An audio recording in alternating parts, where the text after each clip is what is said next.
ভূত ভৌতিক ভয়ঙ্কর তবুও ভৌতিক চ্যানেলে আপনাদের স্বাগত।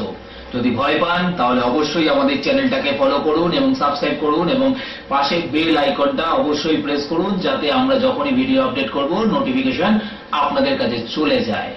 তাহলে ভয় পেতে গেলে কি করতে হবে? সাবস্ক্রাইব, আর সাথে লাইক, কমেন্টস এবং প্রচুর প্রচুর শেয়ার করুন আমাদের চ্যানেলটা। আর সাবস্ক্রাইব করার সাথে সাথে একটা জিনিস বললি না, বেল আইকনটা প্রেস করতে। ও বলেছিস, তাহলে আমি খেয়াল করিনি। যাই হোক, আর একটা কথা বলছি, শুধু ভূত ভৌতিক ভয়ঙ্কর না, সঙ্গে কিন্তু আধ্যাত্মিক আর অলৌকিক ঘটনাও আছে। হ্যাঁ, আমাদের পুরোটাই অলৌকিক আধ্যাত্মিক নিয়ে আমাদের এই চ্যানেলটা। যাদের ভয় লাগার লাগবে, যাদের ভয় লাগবে না তারা বিচার করবে কোনটা লাগছে কোনটা লাগছে না। তাহলে এইসব তর্ক বিতর্কের ওপর থেকে আমরা আমাদের পরের গল্পে যাচ্ছি। পরের গল্প বলছে মোনালি।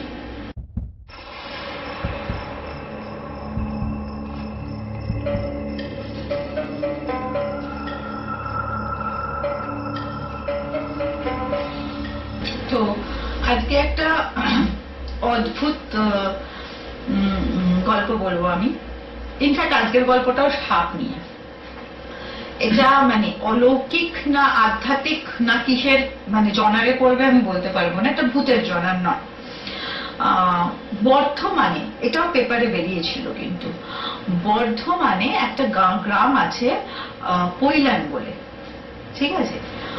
ওই গ্রামে প্রচুর বিষধর কেউটে সাপ ঘুরে বেড়ায়। মানে কিরকম ঘুরে বেড়ায় আমি তোকে বলছি। ধর বাচ্চা শুয়ে আছে, বাচ্চার ওপর দিয়ে সাপ চলে গেল। ধর বাচ্চারা সাপের সাথে খেলছে, রান্না করছে, পাশ দিয়ে সাপ চলে যাচ্ছে।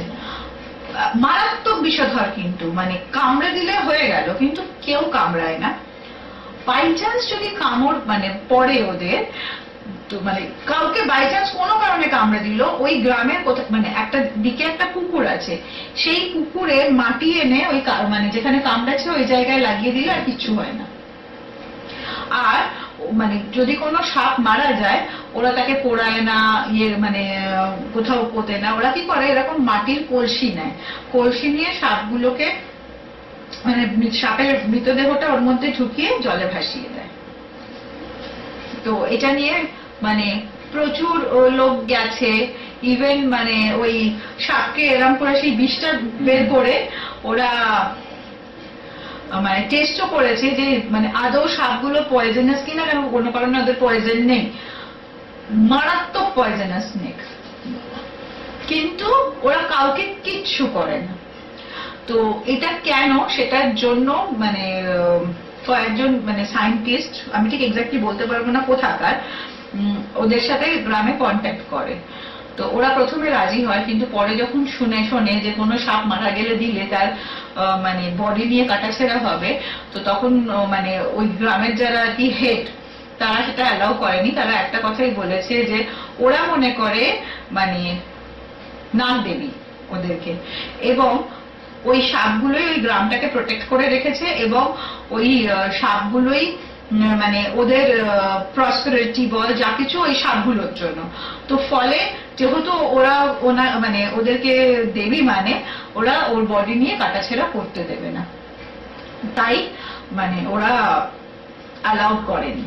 তো খুবই ছোট ঘটনা এটা একটা, কিন্তু আমার মনে হলো যে কত কিছু আছে আমাদের দুনিয়াতে, মানে অনেকে হয়তো এইটা জানে না, মানে বর্ধমানের এই পৈলান গ্রামের ঘটনাটা জানে না। তাই আমার মনে হলো একবার শেয়ার করি যে মানে কি অদ্ভুত বলুন তো, এরকম বিষধর একটা সাপ কামড়ায় না, কিচ্ছু করে না, বাচ্চাদের সাথে খেলছে, রান্নাঘরে থাকছে, এবং কোনো কারণে খেলতে গিয়ে দাঁত লেগে গেলে বা কিছু লেগে গেলে জাস্ট একটা পুকুর আছে সেখানকার মাটি নিয়ে লাগিয়ে দিলে তাদের বিষটা রিয়াক্ট করে না।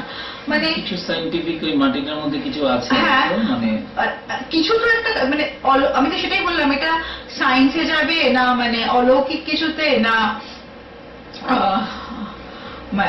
অদ্ভুত কিছু, কিন্তু মানে রিয়েলি মানে এটা হার্ড টু বিলিভ। এটা কি জনারে যাবে আমি জানি না, কিন্তু মানে আমি বলবো আমাদের নেচারে কত কিছু আছে অজানা। কিছু তো একটা কারণ আছে, কিন্তু কারণটা আমরা জানি না, যে সাপগুলোই বা কেন কামড়ায় না, আর মাটিটা দিলেই বা কি করে ঠিক হয়ে যায়। এরকম যদি মানে এরকম মানে ধরনের ধরনের গল্প মানে যার কোনো ব্যাখ্যা নেই বা নিশ্চয়ই কোনো সায়েন্টিফিক ব্যাখ্যা অবশ্য থাকবে, তো তেমনও কোনো যদি গল্প আপনাদের কাছে জানা থাকে অবশ্যই আমাদের সাথে শেয়ার করবেন। আমরা আপনাদের কথাই আমাদের এই চ্যানেলে তুলে ধরবো। যদি আপনারা চান তাহলে আপনাদের নামও আমরা বলবো। তো যদি থাকে অবশ্যই আমাদের কমেন্ট বক্সে একবার কমেন্ট করে জানাবেন, আমরা অবশ্যই আপনাদের সাথে যোগাযোগ করে নেব। তাহলে আজকের মতন এখানেই, আবার দেখা হচ্ছে আমাদের পরের এপিসোডে। ঠিক রাত 11টার সময় আমাদের এই টেলিকাস্টটা হয়। সোম থেকে শুক্র 5খানা গল্প আমরা প্রতি সপ্তাহে আপনারা পেয়ে যাবেন ঠিক রাত 11টা। তাহলে ধন্যবাদ, শুভরাত্রি।